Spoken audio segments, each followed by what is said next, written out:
just reminding all of us that last time we did discuss the gaps as new opportunities, and this is the graph Olga Ioannou prepared from our team, where we have everything. We have some concepts which are reoccurring and everywhere. So we discussed those, and we focused on 3 issues, which were the ones that were more often coming out of our literary review: the weakness of the models, the lack of public consultation, and the definition of cultural heritage. I rearranged, we gathered everything, all the input, which was great, and we got a lot of information and a lot of new ideas to discuss. So I decided to rearrange them today according to the 7 questions which will follow for the breakout rooms. So we have some ideas already there to discuss, and of course we expect more to come. These are the 7 questions which will be distributed in the breakout rooms later in the workshop. As we see with purple, participation is important to discuss, the term holistic, the idea of a shared definition in Europe about cultural heritage, what is value-based and people-centered, how can we really do that when we assess cultural heritage? Is there conflicts? Does cultural heritage, after all, facilitate consensus, or does it bring up conflict in Europe? And very important, the last question, I feel, how to communicate our work, our tasks, our objectives to the digitalized world. So keeping in mind what was discussed and having compiled all this paper, I just threw your opinions, the issues we discussed, into each of those 7 question sheets here. So the first, that has to do with governance. The ideas already there from our last workshop would be: who assesses for who? Is that all done? The notion that rights holders are often not part of the participants and not part of the public consultations. There should be more decentralized processes, more than ticking boxes when the public gathers together to discuss these things. One should think of the right timing, the right language.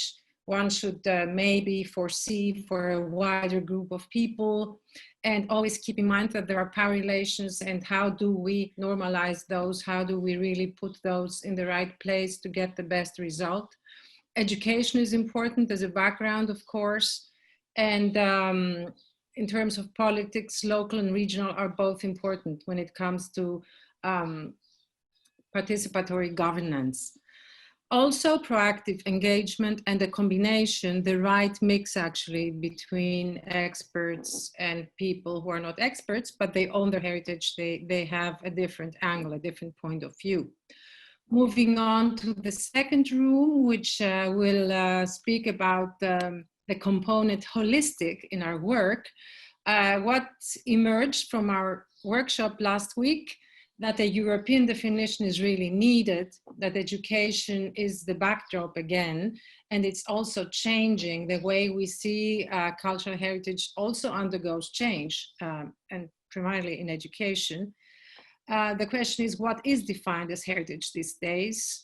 There was a very interesting observation that for many people, the whole notion of cultural heritage only becomes real later in life. The lack of understanding towards cultural heritage, and the need for a new discourse, of course, also is in different questions, in different rooms, but the need for a new discourse and narrative about heritage. And of course, the dangers that lay in misinterpreting the notions about cultural heritage. We are on the third question, which will investigate today what value-based and people-centered impact may be. What does it entail? So far, we have spoken about a need for more and looser dialogue between people, the long-term view, to move away from impact-driven assessment only, to see culture and cultural assessment as a space in between, as the glue that ties together different notions and different parts of assessing culture.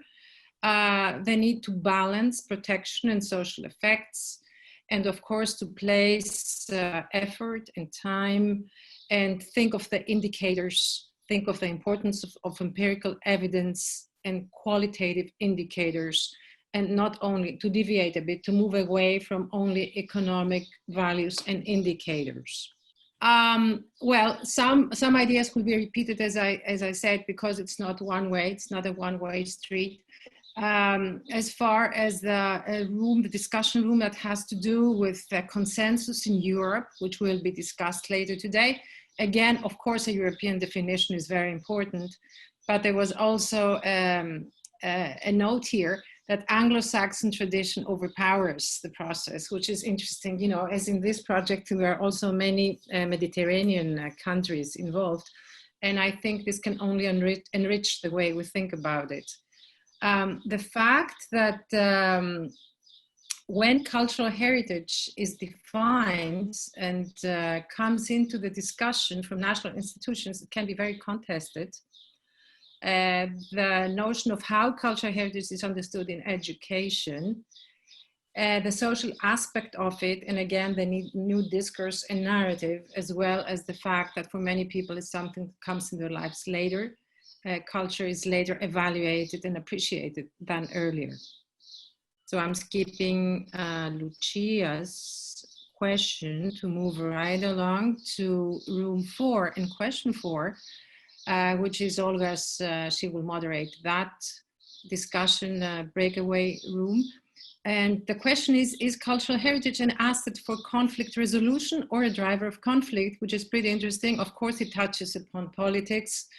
And here we have, again, this idea that if it comes from above, it comes top down or bottom up, it makes a big difference in how communities really handle cultural heritage. Sometimes it may not even be beneficial to try to define the notion. That's also a very interesting observation here. The public value of it. It has been said that the holistic conclusion may be non-realistic. It's very close to point 2. And the fact that it can be dissonant and split communities and cause actually conflict between different interests in parts of communities or sub-communities or groups. And also, how do we really recognize the input of voluntary and amateur bodies as players when it comes to create consensus or overcome conflict? Moving on to the last question we will talk about today, which I believe is very, very interesting. How to communicate cultural heritage in the Western digital world. And not just that, but there has also been by our board members, when we got the first feedback on D11, there was also a remark there. We need to talk about digital cultural heritage as well. I'm throwing this in, it's not in the question, but I think it is a leg and a part of what we are discussing. So, there is here, there are at least 4 points made in the last workshop, how to create online communities and how to have them networked and being part of our work. Let's not forget that SoPHIA is a social platform above everything else. The need for a database, which obviously has to do with the case studies, but as well with our website that somebody discussed before. And it has been proposed that our website be enriched by more categories like intangible heritage and so on.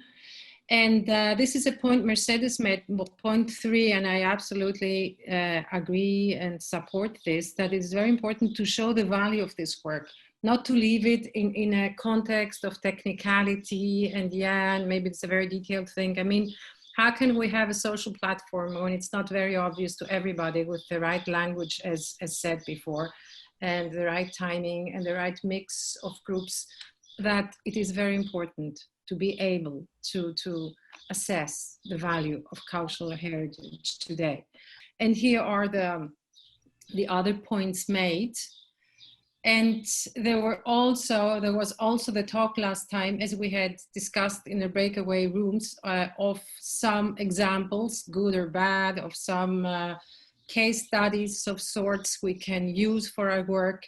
And this was Birmingham, it was Mertola, it was the Open Heritage Project, Liverpool, for which we will hear later on, and Dublin, Glasgow, Belfast, the national parks in Ireland, and examples that come from Finland. So I am giving the floor to the next speaker. Thank you very much, and I will see you soon in our breakaway rooms.